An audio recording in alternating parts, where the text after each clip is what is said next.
Hello guys, my name is Vikram. Welcomes you to strive for progress. Topic आपको पता लग गया होगा। चलिए स्टार्ट करते हैं। गुणनखंड। तो गुणनखंड के क्वेश्चन करने से पहले हम कुछ बेसिक टर्म्स को समझेंगे, क्योंकि कई बार वो भी क्वेश्चन में पूछ ली जाती हैं। तो चलिए देखते हैं। इसके लिए मैंने दो एग्जांपल लिए हैं, 12 और 360। तो सबसे पहले हम 12 और 360 का क्या करेंगे, गुणनखंड करेंगे। तो 12 का गुणनखंड कैसे होगा, आपको पता है हम क्या करते होते हैं, अभाज्य संख्या से स्टार्ट करना होता है, जिसका इसमें पूरा पूरा भाग चला जाए। तो सबसे छोटी अभाज्य संख्या क्या है, 2 है। 2 का पूरा भाग जा रहा है, तो स्टार्ट कर दो। 2 छीका 12, 2 तिया 6, उसके बाद नहीं जा रहा, 3 एकम 3, और 1 तक हमने एंड में जाना होता है। अब क्या मैं 12 को ऐसे लिख सकता हूं क्या, 12 इक्वल में 2 का पावर 2 इंटू 3 का पावर 1। 2 कितनी बार आए, 2 बार आ रहा है, और 3 कितनी बार आ रहा है, 1 बार आ रहा है। तो 2 का स्क्वायर 4 इंटू 3 4 3 12 लिख सकते हैं। अब यहां पे क्वेश्चंस पे आ जाओ आप। क्वेश्चन क्या है, अभाज्य गुणनखंडों की संख्या। तो अगर आपने अभाज्य गुणनखंडों की संख्या बतानी है, तो जितनी यहाँ पे पावर लिखी हुई है दोनों को प्लस कर दो। 2 की पावर कितनी लिखी हुई है, यहाँ पे 2 लिखी हुई है, प्लस 3 की पावर कितनी लिखी हुई है, 1। तो आपका आंसर कितना आ गया, 3 आ गया। आपको दिख भी रहा है यहाँ पे 1 2 और 3 क्या है, अभाज्य गुणनखंड है। दूसरा क्वेश्चन क्या है, विभिन्न अभाज्य गुणनखंडों की संख्या। विभिन्न, वहां पे हमने 2 को 2 बार ऐड किया है, लेकिन यहाँ पे विभिन्न पूछा है, तब आपने 2 को 2 बार ऐड नहीं करना। विभिन्न का मतलब कि कितने गुणनखंड हैं जो अलग अलग टाइप के हैं। तो आपको 2 और 3 सिर्फ 2 गुणनखंड दिख रहे हैं यहाँ पे। तो यहाँ पे क्या आंसर आएगा, 2। कैसे आया, एक तो 2 यहाँ पे आ रहा है और एक आ रहा है 3। समझ में आ गया। उसके बाद सभी गुणनखंडों की संख्या। सभी गुणनखंडों की संख्या कैसी आएगी, आपने जो पावर दी हुई है उसमें +1 करना है और दोनों को मल्टीप्लाई करना है। कैसे, यहाँ पे कितनी पावर है, 2 है, तो 2 में आपने +1 किया और मल्टीप्लाई किया। किससे मल्टीप्लाई करना है, दूसरी पावर से, 1 + 1। इसमें भी तो 1 ऐड करोगे ना, दोनों में सेम रूल है। अब आपको पता है 2 + 1 कितने होते हैं, 3 होते हैं, और मल्टीप्लाई में 1 और 1 कितने होते हैं, 2। तो 3 दूना 6 इसका क्या आ जाएगा, आंसर आ जाएगा। नेक्स्ट है अभाज्य गुणनखंडों का योगफल। अभाज्य गुणनखंड कौन से हैं, आपको पता है, ये वाले। योगफल करना है, ऐड कर दो, 2 और 2 4, 4 और 3 कितने होते हैं, 7। तो यहाँ पे क्या आंसर आएगा, 7। कैसे आया, 2 + 2 + 3, ऐसे ही तो आया है। लास्ट क्वेश्चन क्या है, सभी गुणनखंडों का योगफल। अब सभी का पूछा है, तो इसको कैसे करेंगे, इसका तरीका क्या है, आपको 2 की पावर 2 दिख रही है यहाँ पे, तो आपको 1 से स्टार्ट होकर 2 की स्क्वायर तक जाना है। कैसे जाएंगे, 1 + 2 की पावर 1 + 2 की पावर स्क्वायर, यहाँ पे रोक देना है, इसको मल्टीप्लाई करना है। दूसरी कहां पे है, 3 की पावर 1, सिर्फ 3 की पावर 1 तक जाना है, 1 से स्टार्ट होकर। तो यहाँ पे क्या आएगा, 1 + 3 की पावर 1। आगे आएगा क्या, कुछ नहीं आएगा, क्योंकि 3 की पावर 1 लास्ट है उसका। अब आपने इसको सॉल्व करना है, आपका आंसर आ जाएगा। आपको पता है 2 का स्क्वायर कितना होता है, 4, + 2 का पावर 1 2 ही होगा, +1, 4 और 2 6, 6 और 1 7, 7 इसका आंसर आ गया। मल्टीप्लाई 3 की पावर 1 3 होता है, +1 3 और 1 कितने होते हैं, 4। तो 4 आ जाएगा। तो 7 चौका 28, 28 इसका क्या होगा, आंसर होगा। समझ में आ गया। अगर नहीं समझ में आया तो दूसरा एग्जांपल किस लिए लिखा है, इसीलिए लिखा है। तो इसको गुणनखंड करो पहले सबसे। तो यहाँ पे क्या आएगा, 2 2 एकम 2 2 8 16 2 0 0, 2 9 8 2 0 0, 2 चौका 8 2 5 10, 3 15 3 45, 3 5 15, 5 1 5, 1 तक जाना है। अब आपने 360 को हम क्या लिख सकते हैं, 360 को हम लिख सकते हैं, 2 कितनी बार आ रहा है, 3 बार, तो 2 की पावर क्यूब मल्टीप्लाई 3 कितनी बार आ रहा है, 2 बार, तो 3 की पावर स्क्वायर मल्टीप्लाई 5 कितनी बार है, सिर्फ एक बार, तो 5 की पावर 1। समझ में आ गया। अब फर्स्ट क्वेश्चन पे चलो। अभाज्य गुणनखंडों की संख्या, हमने यहाँ पे क्या किया था, जो घात होती है उसको प्लस किया था, तो घातों को प्लस कर दो, 3 + 2 5, 5 + 1 6, तो इसके लिए आंसर कितना आएगा, 6 आएगा 360 के लिए। दूसरा क्वेश्चन क्या है, विभिन्न अभाज्य गुणनखंडों की संख्या, विभिन्न कौन से हैं देखो आप, एक तो 2 आ रहा है, एक 3 आ रहा है और एक 5 आ रहा है, तो इसके लिए आंसर क्या होगा, 3 कौन कौन से हैं, एक तो 2 है और एक 3 है और एक 5 है, पता होना चाहिए। उसके बाद सभी गुणनखंडों की संख्या, सभी गुणनखंडों की संख्या कैसे की थी, जो पावर दी होती है उसमें +1 करके तीनों का मल्टीप्लाई कर दो, अगर 3 है तो 3, अगर 2 थे तो 2 का मल्टीप्लाई किया था, तो इसके लिए मुझे बताओ वैल्यू क्या आएगी, 3 + 1 कितने होते हैं, 4, तो यहाँ पे 4 लिख दो, मल्टीप्लाई 2 + 1 कितने होते हैं, 3 इंटू 1 + 1 कितना होता है, 2, तो यहाँ पे आंसर आएगा 4 × 3 = 12, 12 × 2 = 24, तो इसके लिए आंसर कितना आएगा, 24। क्लियर। उसके बाद अभाज्य गुणनखंडों का योगफल, योगफल क्या आएगा, 2 2 4, 4 और 2 6, 6 और 3 9, 9 और 3 12, 12 और 5 17, तो इसके लिए आंसर आएगा 17। उसके बाद लास्ट क्या है, सभी गुणनखंडों का योगफल, इसको मैं अच्छे से दिखाता हूं आपको, ये इंपॉर्टेंट है कि कैसे निकाला जाता है। अब इसको भी ऐसे ही करना है जैसे हमने पहले वाले का किया था, तो दोबारा से अच्छे से देख लेना आप, ठीक है। देखो 2 की पावर कितनी है, 3, तो आपको 1 से लेकर 2 की पावर 3 तक जाना है, तो आप क्या लिखेंगे, 1 + 2 की पावर 1 + 2 की पावर 2 + 2 की पावर 3, बस। उसके बाद मल्टीप्लाई, 3 कहां तक जाना है, 2 तक जाना है, तो 1 से स्टार्ट हो जाओ, 1 + 3 की पावर 1 + 3 की पावर 2, मल्टीप्लाई 5 कितनी तक जाना है, 1 तक सिर्फ, तो 1 + 5 की पावर 1। अब आपने इसको सॉल्व करना है और आपका आंसर आ जाएगा। 2 की क्यूब कितने होते हैं, 8 होते हैं, 2 का स्क्वायर कितना होता है, 4 होता है, 2 की पावर 1 2 और +1, तो 8 और 4 12, 12 और 2 14, 14 और 1 15, तो 15, तो यहाँ पे आ गया मल्टीप्लाई, 3 का स्क्वायर कितना होता है, 9, 3 की पावर 1 3 + 1 9 3 12 और 1 13, 13 मल्टीप्लाई 5 की पावर 1 5 होगा, 5 + 1 6, तो यहाँ पे 6 आ जाएगा।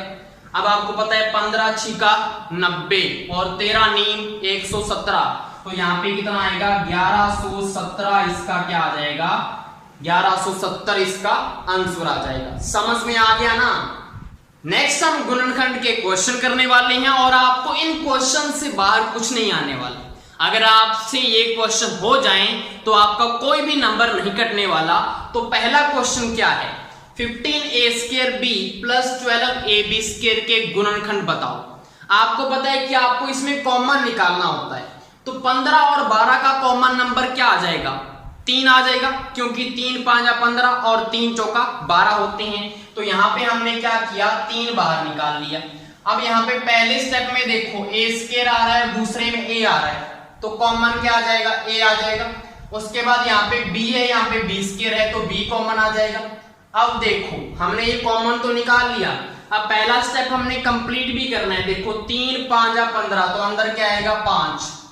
अब यहाँ पे a भी कॉमन निकाल लिया, तो यहाँ पे सिर्फ a बचा और b तो बाहर आ गया ना, तो b नहीं आएगा। उसके बाद प्लस यहाँ पे देखो 3 × 4 = 12, यहाँ पे a तो बाहर निकल गया, लेकिन b हमने सिर्फ 1 निकाला है, तो यहाँ पे 4b बचेगा। तो ये इसका क्या होगा, आंसर होगा। नेक्स्ट हमारा क्वेश्चन क्या है, 6xy - 4y + 6 - 9x के गुणनखंड बताओ। अब आपको यहाँ पे दिख रहा है कि कांस्टेंट वैल्यू पहले लिखी हुई है और वेरिएबल पीछे है। तो अगर ऐसा कोई क्वेश्चन आ जाए तो हमेशा आपने कांस्टेंट को पीछे रखना है और वेरिएबल को आगे लेके आना है, ताकि कोई ना कोई कॉमन आ सके। तो यहाँ पे हम क्या करेंगे, 6xy - 4y, उसके बाद माइनस का 9x ले आएंगे और प्लस का 6 बाद में ले जाएंगे। क्लियर। अब आपको यहाँ पे दिख रहा है दोनों में कॉमन क्या आ रहा है, आप बोलेंगे सर 2y कॉमन आ रहा है, तो यहाँ पे 2y कॉमन ले लो, तो अंदर क्या बचेगा, 2 तिया 6 माइनस 2 दूना 4। और मैंने यहाँ पे क्या कॉमन ले लिया, माइनस का 3 अगर कॉमन लें आप तो 3 तिया 9 होते हैं, और माइनस कॉमन लिया है तो अंदर क्या आएगा, माइनस आएगा, 3 दूना 6। पता लगा क्यों माइनस आया, क्योंकि ब्रैकेट को हटाएंगे तो माइनस माइनस प्लस 3 दूना 6 आ जाएगा। समझ में आ गया। अब आपको पता है कि यहाँ पे एक गुणनखंड तो आपका आ चुका है 3x माइनस का 2, और दूसरा क्या आ चुका है 2y माइनस 3।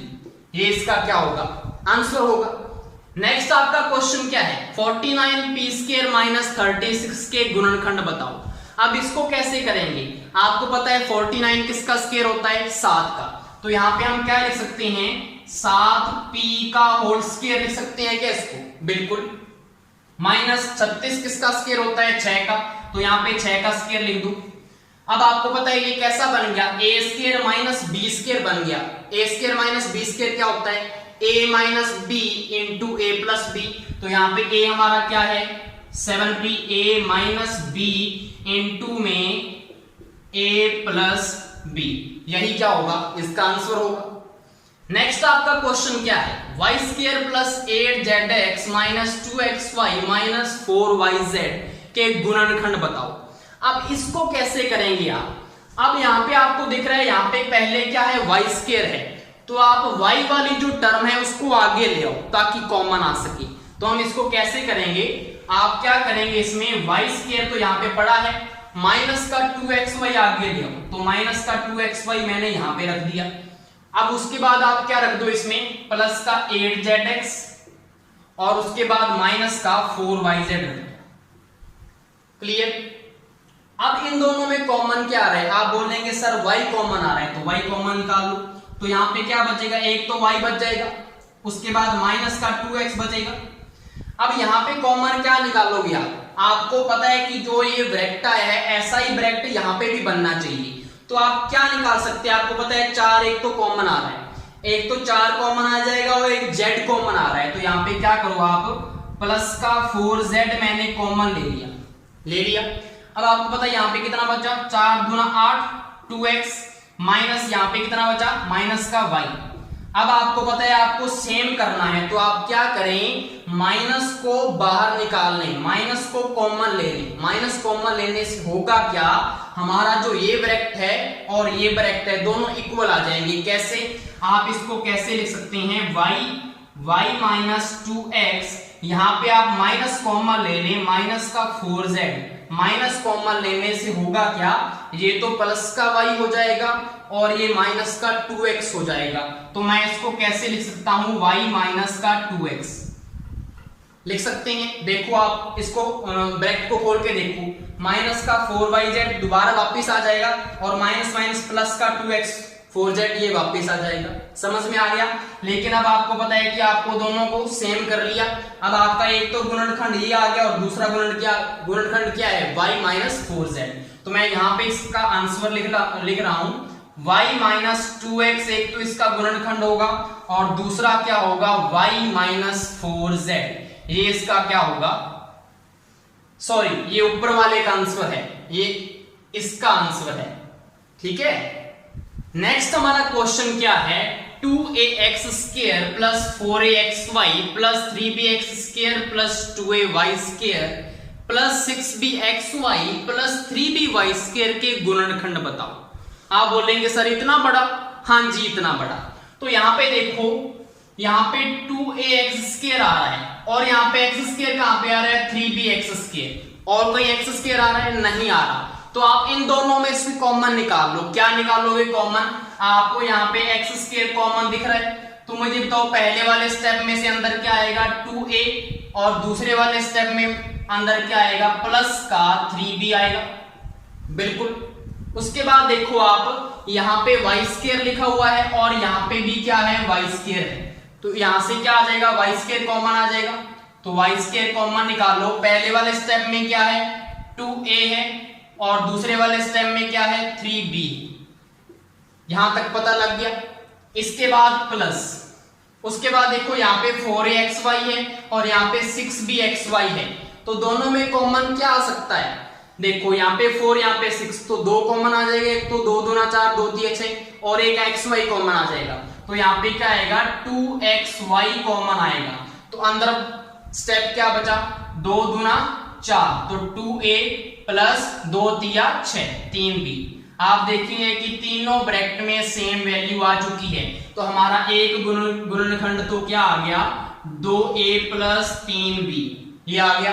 अब बाकी जो बचा उसको अलग कर लो, x square plus y square plus 2xy। आप बोलेंगे सर ये क्या बन गया x प्लस वाई का होल स्क्वायर बन गया, एल्जेब्रिक आइडेंटिटी। तो यहाँ पे हम क्या लिखेंगे 2a प्लस 3b, तो सेम का सेम, इसको लिख दो आप x प्लस वाई का होल स्क्वायर। अब आपको पता है कि x प्लस वाई के होल स्क्वायर का मतलब क्या है, इसको हम ऐसे भी तो लिख सकते हैं 2a plus 3b x plus Y into X plus Y, क्योंकि स्क्वायर है तो 2 बार मल्टीप्लाई, तो ये इसका क्या होगा आंसर होगा। नेक्स्ट हमारा क्वेश्चन है x square minus 10x plus 21 के गुणनखंड बताओ। इस टाइप के क्वेश्चन को करने का तरीका क्या होता है, आपको जो बीच में वैल्यू दी होती है, जो x का गुणांक दिया होता है, उसको आपको ऐसे ब्रेक करना होता है ताकि दोनों को ऐड करने से तो क्या बन जाए माइनस का 10x, और 21 को और एक्स स्क्वायर के गुणांक को मल्टीप्लाई करने से जो वैल्यू आएगी, उन दो संख्याओं को मल्टीप्लाई करने से इतनी वैल्यू आनी चाहिए। नहीं समझ में आया तो देखिए जरा, हमारे पास क्या है x square minus 10x plus 21 है। आपको पता है यहाँ पे 21 है और एक्स स्क्वायर का गुणांक क्या है, गुणांक का मतलब उसके मल्टीप्लाई में 1 मान सकते हैं। तो 21 को 1 से मल्टीप्लाई करो, मुझे बताओ कितना आया 21। अब आपको यहाँ पे ऐसी दो संख्याएं चूज करनी है जिसका मल्टीप्लाई तो 21 बने और ऐड करने से क्या बनना चाहिए माइनस का 10। तो आप क्या बोलेंगे सर, आप ऐसे लिख लो एक्स स्क्वायर माइनस का 7x और माइनस का 3x, उसके बाद प्लस का 21 तो है। आप देखो माइनस का 7x और माइनस का 3x को जब ऐड करेंगे तो माइनस का 10x आएगा, बिल्कुल आएगा। और 7 को 3 से मल्टीप्लाई करने से 21 आएगा, 7 या 21 होते हैं। तो वो वाली जो दो संख्याएं हैं वो कौन सी आ गई 7 और 3। तो हमारा पूरा हो चुका है। अब आप क्या करेंगे कॉमन लेंगे, इन दोनों में से कॉमन क्या आ रहा है x कॉमन आ रहा है, तो x माइनस 7 बचा। अब यहाँ पे देखो माइनस का 3 कॉमन ले लिया, x माइनस 3 7 21, क्योंकि माइनस माइनस प्लस हो जाएंगे।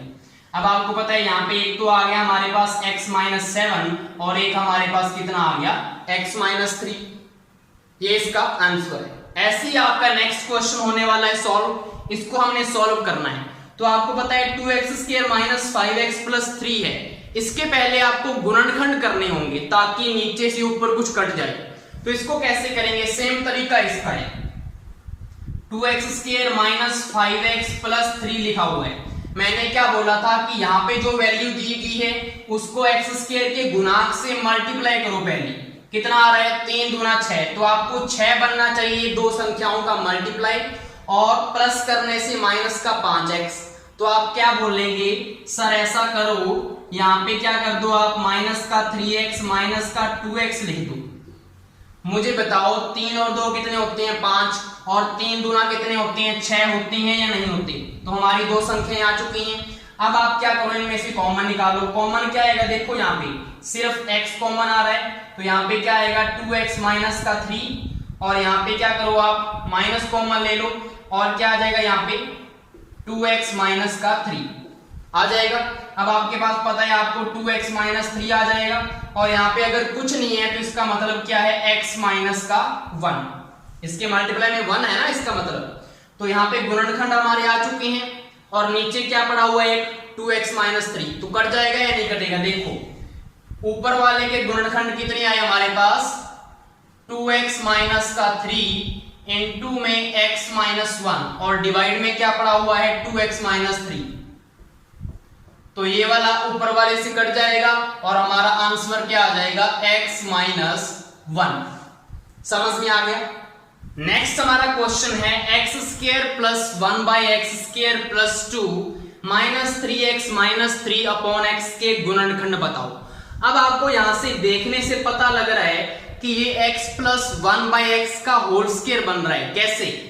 आप देखो x प्लस 1/x का जब आप होल स्क्वायर खोलोगे a प्लस b का होल स्क्वायर तो क्या आएगा? a का स्क्वायर प्लस b का square plus 2 into a into b, यही आएगा। और आपको पता है x से x कट गया तो यहां पे क्या आएगा? x square plus 1/x square plus 2, यही ये वाली टर्म दी हुई है। तो क्या मैं इसको ऐसा लिख सकता हूं x प्लस 1/x का होल स्क्वायर? बिल्कुल। तो लिखो, किसका इंतजार कर रही हो? x प्लस 1/x का होल स्क्वायर। उसके बाद देखो यहाँ पे माइनस का 3x माइनस 3/x है तो क्या कॉमन आएगा? माइनस का 3 कॉमन ले लो। अब अंदर क्या बचा? x, माइनस कॉमन लिया तो अंदर क्या हो जाएगा? प्लस हो जाएगा, क्योंकि प्लस माइनस माइनस। और आगे क्या है? 1/x, इतना आ चुका है। अब आपको पता है यहाँ पे x प्लस 1/x का होल स्क्वायर है, यहाँ पे सीधा है तो दोनों में कॉमन निकाल लो। x प्लस 1/x का कॉमन निकाल लिया, अंदर क्या बचा? x प्लस 1/x माइनस 3, ये इसका क्या होगा? गुणनखंड होगा। लास्ट हमारा क्वेश्चन क्या है? यदि x square minus 3x plus k का एक गुणनखंड x प्लस 1 हो तो k की वैल्यू क्या होगी? समझना इसको अच्छे से, इंपॉर्टेंट क्वेश्चन है। अब आपको उसने ये बोला हुआ है कि x square minus 3x plus k का एक गुणनखंड x प्लस 1 है। इसका मतलब क्या है कि जब आप इसको x प्लस 1 से डिवाइड करेंगे तो इसका शेषफल क्या आएगा? शेषफल इसका आएगा 0। रिमाइंडर क्या आएगा? इसका 0 आएगा, क्योंकि उसने बोला है कि ये एक इसका गुणनखंड है। तो यहां पे आप क्या करें? x की वैल्यू निकाल लें। प्रीवियस वीडियो में हमने देखा था अगर ऐसा कुछ आ जाए तो वैल्यू निकालने के लिए इक्वल में 0 कर दो तो x की वैल्यू यहां से कितनी आ जाएगी? माइनस का 1। अब इस वैल्यू को आप इस बहुपद में पुट कर दो, आपके पास k की वैल्यू आ जाएगी। क्योंकि अगर इसकी वैल्यू आप इसमें पुट करते हैं तो आपको शेषफल की वैल्यू देता है और शेषफल की वैल्यू तो 0 है, तो आप इक्वल में क्या लिखेंगे? देखो -1 का स्क्वायर पुट किया x की जगह, -3 इंटू में माइनस का 1 प्लस k। अगर ऐसे इसमें वैल्यू पुट की जाती है तो वो हमेशा आपको शेषफल देता है कि शेषफल कितना आएगा। प्रीवियस वीडियो को देखना अच्छे से। अब आपको पता है कि शेषफल तो 0 है ना, क्योंकि उसका गुणनखंड है तो शेषफल तो 0 होगा। तो यहां पे इक्वल में 0 पुट कर दो। अब आपको पता है k की वैल्यू आपके पास आ जाएगी। -1 का स्क्वायर क्या होगा? 1 ही होगा। माइनस माइनस प्लस का 3 और उसके बाद क्या लिखा हुआ है? प्लस का k लिखा हुआ है, इक्वल में 0। तो 3 और 1 कितने हो गए? 4। तो k की वैल्यू कितनी आ जाएगी? -4। ये आपका क्या है? आंसर है। लास्ट हमारा टॉपिक है सार्व गुणनखंड। नाम से पता लग रहा है कि सार्व जो सभी में क्या हो? कॉमन हो। तो आपको 3 या 4 यहां पे बहुपद दिए गए होंगे, उसमें से आपको ये देखना है कि तीनों या चारों में कॉमन क्या आ रहा है। जैसे कि मैंने यहाँ पे एक एग्जाम्पल लिखा हुआ है x3y, 2xy, xy²। तो तीनों में जो कॉमन चीज आ रही है, आप देखेंगे कि यहाँ पे x3y है लेकिन यहाँ पे क्यूब नहीं है, ना कि स्क्वायर है, तो ना तो x³ कॉमन आएगा ना x² आएगा। लेकिन आप देखेंगे कि x तीनों में है तो यहाँ पे एक तो क्या आ गया? x आ गया। उसके साथ आप देखेंगे यहाँ पे y की पावर 1 है, यहाँ पे भी 1 है, यहाँ पे 2 है, तो y की पावर 1 मतलब x इंटू y कॉमन आ गया। और मुझे बताओ यहाँ पे 2 है तो और कहीं पे 2 है क्या? नहीं है। तो तीनों में xy क्या होगा? कॉमन होगा। तो यही इसका क्या है? सार्व गुणनखंड है। तो आपको समझ में आ गया होगा। तो अब हमारा क्वेश्चन है 17abc, 51a²b, 34ab² का सार्व गुणनखंड क्या होगा? तो यहां पे देखो, इसको हम ब्रेक करेंगे। आपको पता है कि 17abc का मतलब क्या है? a इंटू बी इंटू सी। उसके बाद 51a²b को हम कैसे लिख सकते हैं? 17 तिया 51। तो यहाँ पे क्या लिख दें? 17 तिया 51। और a² है, इसको a इंटू b लिख दो आप। उसके बाद 34 को 17 दूना 34, 17 इंटू 2 और आगे क्या है a इंटू बी का स्क्वायर, तो b इंटू बी लिख दो। अब तीनों में आपने देखना है क्या कॉमन आ रहा है। आपको पता है कि यहाँ पे क्या आ रहा है 17 तीनों में आ रहा है, तो एक तो क्या आ गया 17 आ गया। उसके बाद 3 यहाँ पे आ रहा है, नीचे नहीं है ऊपर भी नहीं है, 2 यहाँ पे आ रहा है, यहाँ पे नहीं है यहाँ पे नहीं है, तो ये तो नहीं आएंगे। उसके बाद आप देखो यहां से a जो है इसमें भी है, ये वाला a इसमें भी है, ये वाला a इसमें भी है, तो यहाँ पे एक a कॉमन आ गया। उसके बाद आप देखेंगे कि यहाँ पे जो b है इसमें भी है, एक b इसमें भी है और दूसरा b यहाँ पे भी है, तो आप एक यहां से क्या निकाल लेंगे b निकाल लेंगे। मुझे बताओ क्या यहाँ पे c कॉमन आ रहा है क्या? c सिर्फ इसमें है, c इसमें भी नहीं है, इसमें भी नहीं है और कुछ भी कॉमन नहीं है तीनों में, तो यहाँ पे इसका जो सारव गुणनखंड होगा वो क्या होगा 17ab। समझ में आ गया होगा। लास्ट क्वेश्चन, इसमें आपको सारव गुणनखंड बताना है, तो इसको कैसे सॉल्व करेंगे? आपको पता है कि यहाँ पे 6 है और यहाँ पे 10 है, दोनों में क्या चीज कॉमन हो सकती है? क्या मैं इसको 2, 3 या 6 लिख सकता हूं? बिल्कुल। और मुझे बताओ ये कौन सी अलजेब्रिक आइडेंटिटी बन रही है? a square plus 2ab plus b square. हम इसको a प्लस b का होल स्क्वायर लिख सकते हैं क्या? बिल्कुल। उसके बाद 10 को आप क्या लिख सकते हैं? 2 5 10, 2 इंटू 5 और यहाँ पे क्या है a square minus b square, ये भी आपकी एक अलजेब्रिक आइडेंटिटी है। अब देखो यहाँ पे भी 2 है और यहाँ पे भी 2 है, तो एक तो 2 कॉमन आ गया। अब आपको पता है यहाँ पे a प्लस बी का होल स्क्वायर लिखा है और यहाँ पे a square minus B square है। क्या मैं इस चीज को a plus B into A plus B लिख सकता हूं? बिल्कुल। और ये जो है अलजेब्रिक आइडेंटिटी क्या होती है? a minus B into A plus B होता है। बिल्कुल। अब आप देखो दोनों में कॉमन क्या आ रहा है, यहाँ पे भी a प्लस बी है और यहाँ पे भी a प्लस बी है, तो 2 के साथ क्या आ जाएगा a प्लस बी, ये इसका क्या होगा सारव गुणनखंड। तो आज के लिए इतना ही, इसके आगे नई वीडियो लेके आएंगे। Thank you.